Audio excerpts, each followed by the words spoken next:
So, some people asked me a couple questions about how to make a shave horse work well and grip tight. Now, this is a basic design, very similar to Jennie Alexander's or Rex's, Peter Follansbee. A lot of people use this simple design. The only difference, I have these screwed on legs. They work just as well. I didn't want to do a lot of shaving of pressure treated. This is all pressure treated, so Southern Yellow Pine. A couple important things to help a shave horse work well. You want the ratio between this distance from this hinge point to here and this to here to be as big as possible. So you want the smallest distance you can right here and a longer distance here. That gives you more strength when you push. It compounds. There's a mechanical advantage to having a longer distance here than here. Also, you'll see I moved this hinge point as far forward as I can. That gives me a shorter space towards the end, and it makes it easier to get tools in to this area. You can also see I have a V block on this side, a V notch in this side of the piece, and then leather on this side, so I can use either one.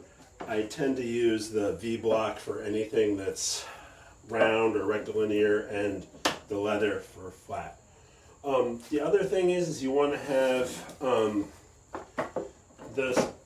this as high as possible, so that the piece just fits in here.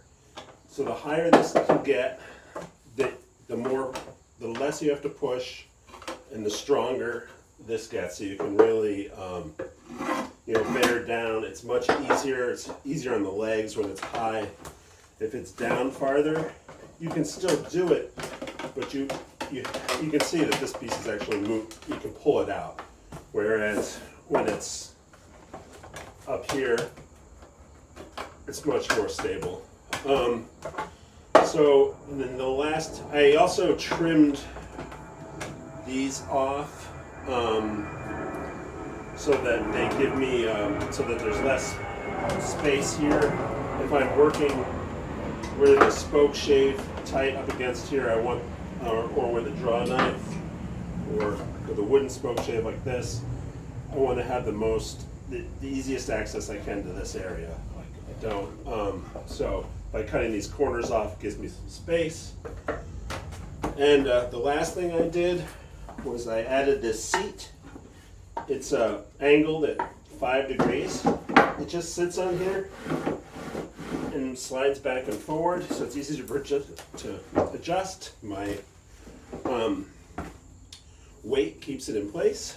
And the thing about using it compared to when I'm sitting like this, I notice that my shoulders slink down more, and I kind of compress more.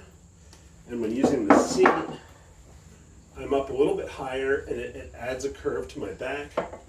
And it also naturally puts weight on my feet more than on my hips. So it's easier to hold things. Like this is actually the resting. It takes more effort to lift up than it does to hold down, and it's a more comfortable way of working.